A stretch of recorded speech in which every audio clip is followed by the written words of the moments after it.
ಭಾರತದಿಂದ ಆಪರೇಷನ್ ಸಿಂಧೂರ ಮುಂದುವರೆದಿದೆ. ಗಡಿ ರೇಖೆಯ ಹಲವು ಪ್ರದೇಶಗಳಲ್ಲಿ ಪಾಕಿಸ್ತಾನವು ಕೂಡ ಫೈರಿಂಗ್ ಮಾಡ್ತಾ ಇದೆ. ಇವತ್ತು ಬೆಳಗ್ಗೆಯಿಂದ ಮತ್ತೆ ಪಾಕಿಸ್ತಾನದಿಂದ ಗುಂಡಿನ ದಾಳಿ ಶುರುವಾಗಿದೆ. ಪಾಕಿಸ್ತಾನದ ಗುಂಡಿನ ದಾಳಿಗೆ ಭಾರತ ಪ್ರತ್ಯುತ್ತರ ಕೊಟ್ಟಿದೆ. ಪಾಕ್ ನರಿಗಳಿಗೆ ತಕ್ಕ ಪ್ರತ್ಯುತ್ತರವನ್ನು ಭಾರತ ಕೊಟ್ಟಿದೆ. ಜಮ್ಮು ಕಾಶ್ಮೀರದಲ್ಲಿ ಬ್ಲಾಕ್ಔಟ್ ಮುಂದುವರೆದಿದೆ. ನಿನ್ನೆ ರಾತ್ರಿ ಇಡೀ ಜಮ್ಮು ಕಾಶ್ಮೀರ ಭಾಗದಲ್ಲಿ, ಜೊತೆಗೆ ಭಾರತ ಪಾಕಿಸ್ತಾನ ಗಡಿ ಭಾಗದ ರಾಜ್ಯಗಳು, ಪಂಜಾಬ್ ಆಗಿರ್ಬೋದು, ರಾಜಸ್ಥಾನ ಆಗಿರ್ಬೋದು, ಗುಜರಾತ್ನ ಕೆಲವು ಭಾಗಗಳಾಗಿರ್ಬೋದು, ಎಲ್ಲ ಕಡೆ ಬ್ಲಾಕ್ಔಟ್ ಮಾಡಲಾಗಿತ್ತು. ಇವತ್ತು ಬೆಳಗ್ಗೆಯಿಂದ ಮತ್ತೆ ಫೈರಿಂಗ್ ಶುರು ಮಾಡಿದೆ ಪಾಕಿಸ್ತಾನ. ಐಬಿ ಇಂಟರ್ನ್ಯಾಷನಲ್ ಬಾರ್ಡರ್ನ ಆಸುಪಾಸಿನಲ್ಲಿ ಫೈರಿಂಗ್ ಮಾಡ್ತಾ ಇದೆ. ಜಮ್ಮು ಕಾಶ್ಮೀರದ ದೃಶ್ಯಗಳನ್ನು ಗಮನಿಸ್ತಾ ಇದ್ದೀರಿ. ಇವತ್ತು ಬೆಳಗ್ಗೆಯ ದೃಶ್ಯಗಳು, ಮುಂಜಾನೆಯ ದೃಶ್ಯಗಳು. ನಿನ್ನೆ ರಾತ್ರಿ ಇಡೀ ಬ್ಲಾಕ್ಔಟ್ ಮಾಡಲಾಗಿತ್ತು. ಭಯದಿಂದಲೇ ಪಾಪ ಮಲಗಿದ್ರು. ಒಂದು ಕಡೆ ಶೆಲ್ ದಾಳಿ ಆಗ್ತಾ ಇತ್ತು, ಮಿಸೈಲ್ಗಳ ದಾಳಿ ಆಗ್ತಾ ಇತ್ತು, ಭಾರತದಿಂದ ಪ್ರತಿ ದಾಳಿ ಆಗ್ತಾ ಇತ್ತು. ಹಾಗಾಗಿ ಪಾಪ ಬೆದರಿ ಹೋಗಿದ್ದಾರೆ ಅಲ್ಲಿರುವಂಥ ಜನಸಾಮಾನ್ಯರು, ಜಮ್ಮು ಕಾಶ್ಮೀರದ ನಮ್ಮ ನಾಗರಿಕರು. ಅವರ ದೃಶ್ಯಗಳನ್ನು ಗಮನಿಸ್ತಾ ಇದ್ದೀರಿ. ಈಗಾಗಲೇ ಬೇರೆ ಕಡೆಗೆ ಸ್ಥಳಾಂತರ ಮಾಡಲಾಗಿದೆ. ಅವರ ಮನೆಗಳನ್ನು ತೊರೆದು ಬೇರೆ ಕಡೆಗೆ ಅವ್ರನ್ನ ಸ್ಥಳಾಂತರ ಮಾಡಿದ್ದಾರೆ. ಯಾಕೆ ಅಂದರೆ ಅಲ್ಲಿ ಡೇಂಜರ್ ಪರಿಸ್ಥಿತಿ ಇದೆ. ಯಾವುದೇ ಕ್ಷಣದಲ್ಲಿ ಬೇಕಾದರೂ ಶೆಲ್ ದಾಳಿ ಆಗ್ಬೋದು, ಮಿಸೈಲ್ಗಳ ದಾಳಿ ಆಗ್ಬೋದು, ಡ್ರೋನ್ಗಳ ದಾಳಿ ಆಗ್ಬೋದು. ಜೊತೆಗೆ ಪಾಕಿಸ್ತಾನ ಅಂತಾರಾಷ್ಟ್ರೀಯ ಗಡಿ ಭಾಗದಲ್ಲಿ ಅಪ್ರಚೋದಿತ ಗುಂಡಿನ ದಾಳಿಯನ್ನು ಮಾಡ್ತಾ ಇದೆ. ಈ ಹಿನ್ನೆಲೆಯಲ್ಲಿ ಮುನ್ನೆಚ್ಚರಿಕಾ ಕ್ರಮ ಅಂತ ಇವರನ್ನ ಬೇರೆ ಕಡೆಗೆ ರವಾನೆ ಮಾಡಿದ್ದಾರೆ, ಸ್ಥಳಾಂತರ ಮಾಡಿದ್ದಾರೆ. ಆ ದೃಶ್ಯಗಳನ್ನು ಗಮನಿಸ್ತಾ ಇದ್ದೀರಿ. ಇತ್ತೀಚೆಗಷ್ಟೇ ಜಮ್ಮು ಕಾಶ್ಮೀರದ ನಾಗರಿಕರು ಅಲ್ಲಿದ್ದಂಥ ಬಂಕರ್ಸ್ಗಳಿದ್ವಲ್ಲ, ಈ ಹಿಂದೆ ಕಾರ್ಗಿಲ್ ವಾರ ಆದಂಥ ಸಂದರ್ಭದಲ್ಲಿ ಅಲ್ಲಿ ನಿರ್ಮಾಣ ಮಾಡಿರುವಂಥ ಬಂಕರ್ಗಳು, ಅದನ್ನು ಸ್ವಚ್ಛಗೊಳಿಸುವ ಕೆಲಸ ಮಾಡ್ತಾ ಇದ್ರು. ಅಂದರೆ ಅವರಿಗೆ ಮೊದಲೇ ಗೊತ್ತಿತ್ತು ಈ ಸಿಚುವೇಶನ್ ಬಂದೇ ಬರುತ್ತೆ ಅಂತ. ಜೊತೆಗೆ ನಮ್ಮ ಸೇನೆಯು ಕೂಡ ಹೈ ಅಲರ್ಟ್ ಮಾಡಿತ್ತು. ಮೊದಲೇ ಅವರಿಗೆ ಮಾಕ್ ಡ್ರಿಲ್ನ ಮೂಲಕ ಏನೇನು ಮಾಡಬೇಕು, ಏನೇನು ಮಾಡಬಾರ್ದು, ಇದರ ತರಬೇತಿಯನ್ನು ಕೂಡ ಕೊಟ್ಟಾಗಿದೆ.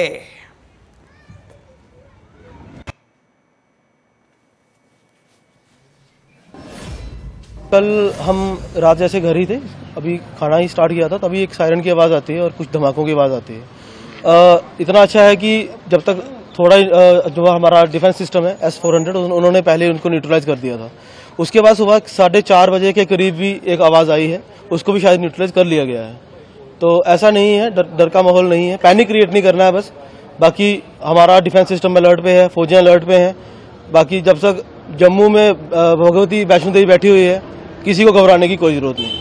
किस तरह की हरकत देखते हैं आप जो बात बोलने की? सर देखिए, सिविलियन के पे अटैक करना ये ऑब्वियसली कोवार्डनेस ही है, इसके अलावा और कुछ नहीं। आर्मी वालों से लड़ने का उनका वो है नहीं, इतना उनमें मादा नहीं है। तो अभी वो सिविलियन पे ही अटैक कर सकते हैं, इसके अलावा वो कर भी नहीं सकते। और जैसी उनकी मेंटालिटी है, इसके अलावा हम और उनसे क्या एक्सपेक्ट कर सकते हैं सर? इस टाइम पे यही कर सकते हैं, कोई दिक्कत नहीं है। हमारी आर्म फोर्सेस पे हमें विश्वास करना चाहिए, पैनिक क्रिएट नहीं करना चाहिए। जैसी गाइडलाइन आती है वैसा फॉलो करें। तो किस तरह का जो जवाब दिया यहाँ से हिंदुस्तान की फोर्स ने उनको, किस तरह से आप? बहुत अच्छा सर, बहुत अच्छा जवाब दिया, बिल्कुल माकूल जवाब दिया एकदम उनको। हमें अपनी फोर्सेस पे बिल्कुल प्राउड होना चाहिए इस टाइम पे। बहुत अच्छा जवाब दिया है और आने वाले टाइम में अगर जरूरत पड़ी तो हम लोग हम ऑफिस गए होते हैं, हमारा ऑफिस बड़ी प्रॉब्लम है। तो जब बाहर से निकले तो एकदम से लाइट बंद हो गई, ब्लैकआउट हो गया सारा। तो उसके बाद ड्रोन वगैरह चढ़ना स्टार्ट हो गए, हमला वगैरह स्टार्ट हो गया। जैसे रास्ते में आए तो घर पे यहाँ भी सुना कि यहाँ भी हमले स्टार्ट हो गए और पूरी रात फायरिंग वगैरह चलती रही। सुबह तक यहाँ से जोर से गोलाबारी चलती रही। किस तरह की हरकत ये देखते हैं जो पाकिस्तानी की?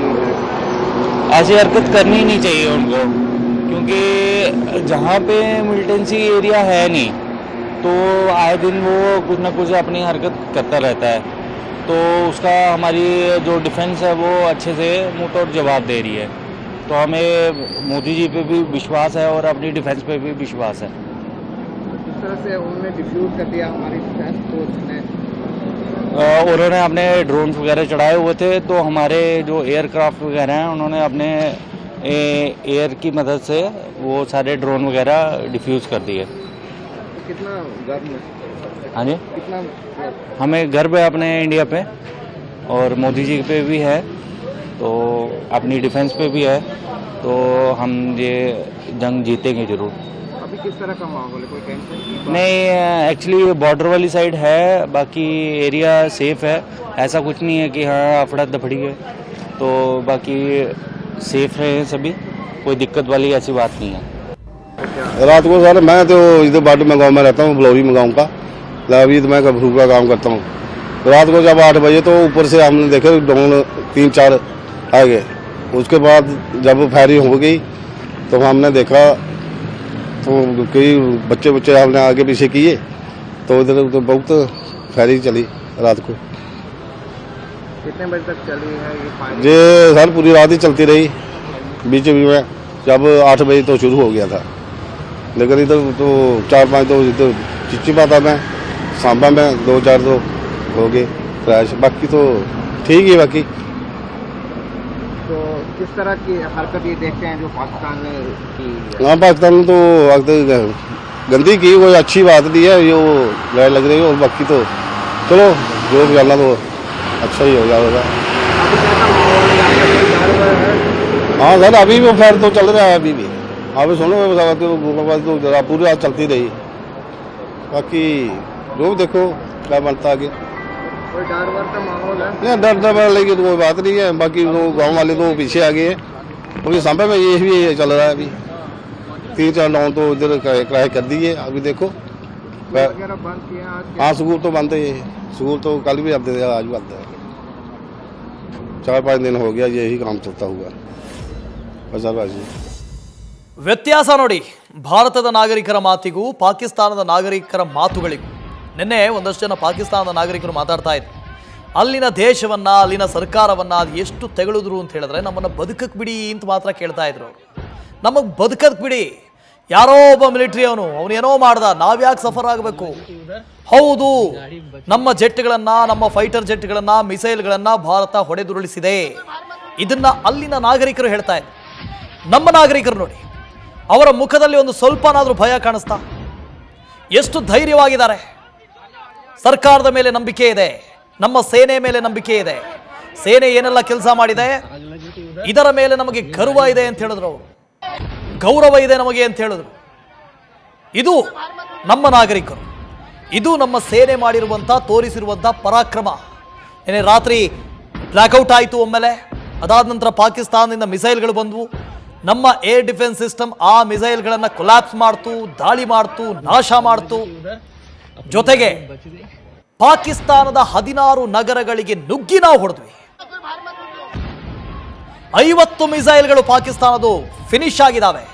ಅದನ್ನ ಬಿಟ್ಟು ಹಾಕಿ ಅವರು ಬೀಗ್ತಾ ಇದ್ರಲ್ಲ, ಅಮೆರಿಕಾದಿಂದ ನಮಗೆ ಕೊಟ್ಟಂಥದ್ದು F-16, ಚೀನಾದಿಂದ ನಾವು ಪಡ್ಕೊಂಡಿದ್ದು JF-17, ಎಲ್ಲನೂ ಹೋಗ್ಬಿಡ್ತು, ಎಲ್ಲನೂ ಕೊಲ್ಯಾಪ್ಸ್.